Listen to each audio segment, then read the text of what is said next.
There's a storm coming. You sound like you're looking forward to it. I'm adaptable. What are you? I'm Gotham's reckoning. What we're constructing here is a very, very elemental conflict between good and evil. Why didn't you just kill me? Your punishment must be more severe. Did they kill him? I'm not sure. It's the true completion. I won't bury you. Buried enough members of the Wayne family. And takes everything to a whole new level. We were in this together. And then you were gone. It's a multi-layered story with massive amounts of action. The Batman has to come back. Chris was able to amp up the stakes for this last movie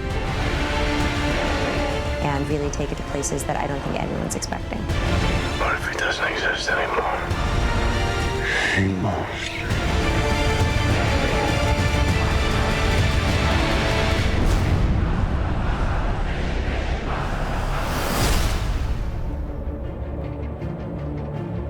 At the beginning of The Dark Knight Rises, we find a Bruce Wayne who's been damaged by his experiences as Batman.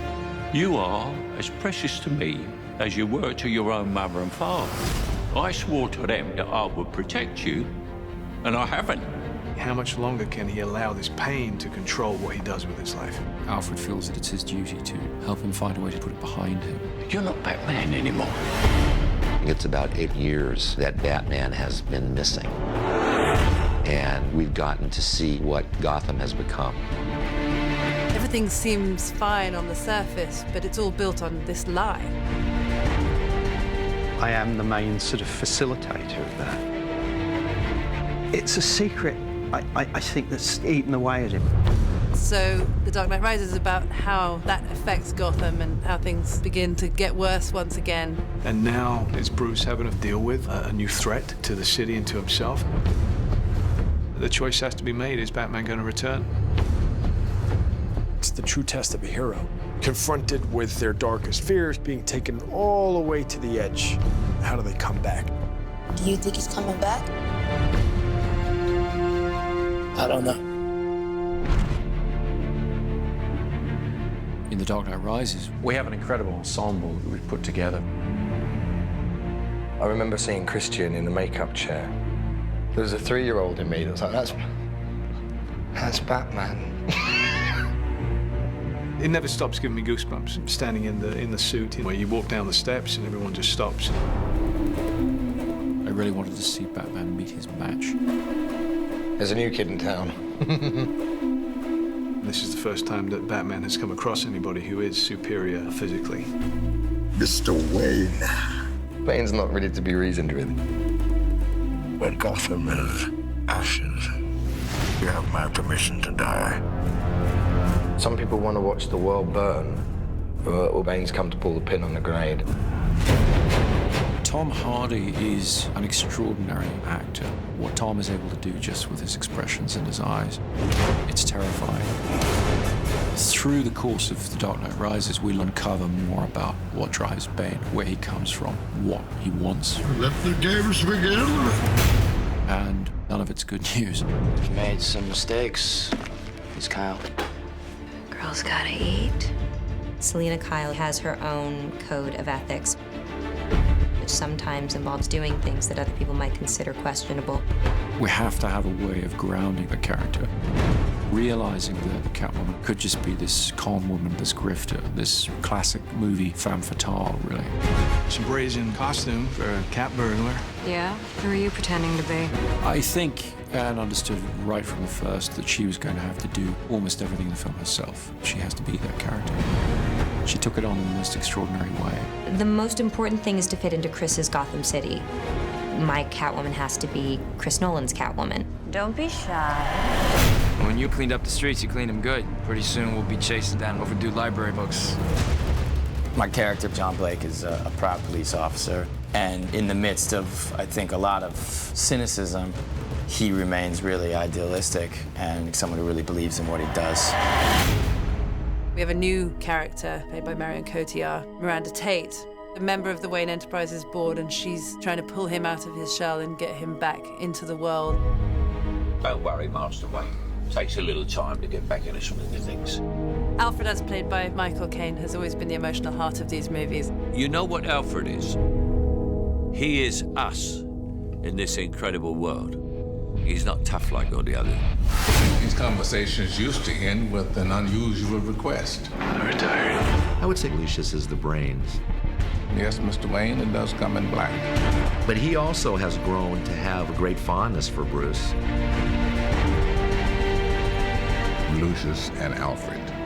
Between the two of them, we try to keep his moral compass pointed in the right direction. And Commissioner Gordon, to some extent, has been left on his own running the police in Gotham. Jim Gordon really is the conscience of Batman, isn't he? What's great with Batman's allies is that they really bring interesting questions that Bruce has to answer in his life.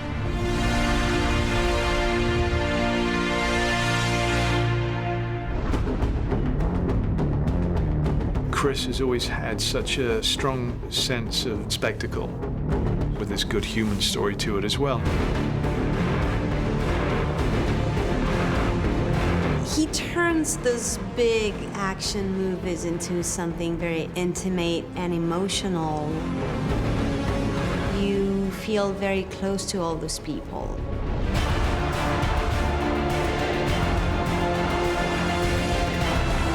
In every movie that Chris has made on the Dark Knight trilogy, he's been able to keep to great filmmaking in terms of the great characters and the great character arcs. He creates whole worlds that you really can get lost in.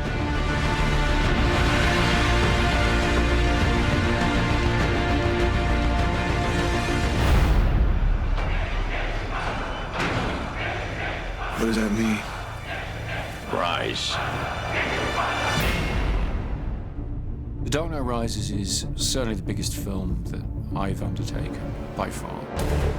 We really looked back to the silent era of motion pictures, when the image was paramount, when all you had was the scope and scale of a location, thousands of extras, that kind of thing. That's the kind of storytelling I was interested in exploring. Dark Knight Rises is about trying to get some of that romantic scale and modernism into it in a sort of epic way. We started the shoot in India, then we moved to the UK. After that, we went to Pittsburgh, Los Angeles, Manhattan. It's been relentless action from start to finish.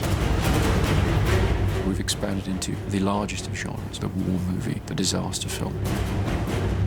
They add scale, raising the stakes from a place where they were already extremely heightened. We do get a great kick out of doing this action work.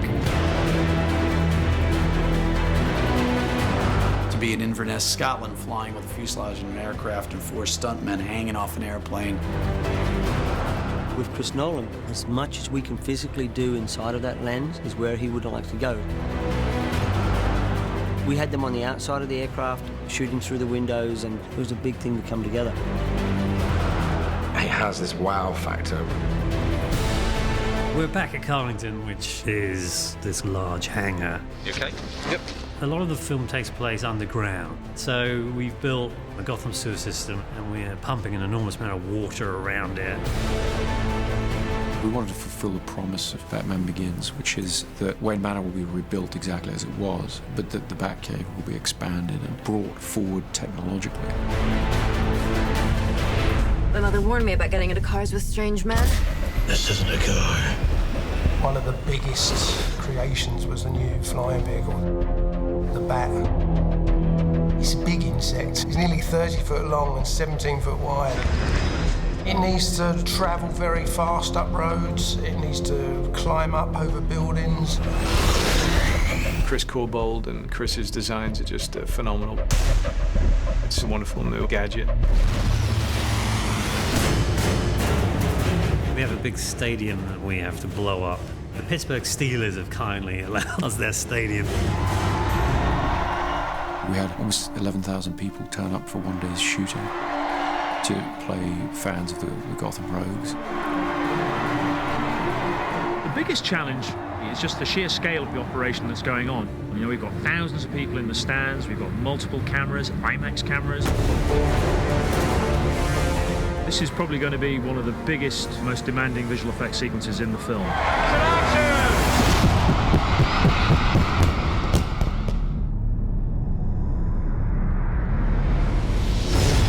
We needed to up the scale of the city, and there's only one place that you can do that, and that's New York. In the Wall Street sequence, there's a big battle between the police and all the mercenaries, and they've got something like 1,200 extras.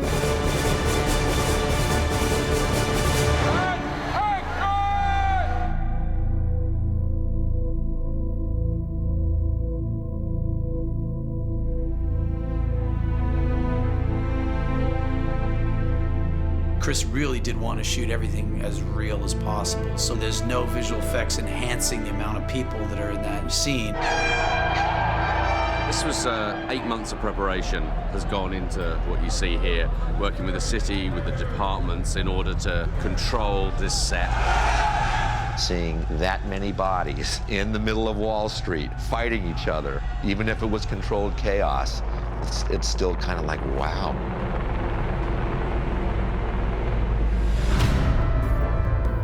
People of Gotham, we have not abandoned you.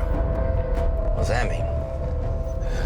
It means we're on our own. This is certainly the biggest movie that I've ever worked on. But then emotionally, it feels like something that a lot of people can tap into. It's wonderful. It kind of brings things full circle. You see only one end to your journey. Sometimes a man rises from the darkness. Every great story deserves a great ending, and we've really tried to be true to that. The Dark Knight Rises is our attempt to give that great story its great ending. We will destroy Gotham.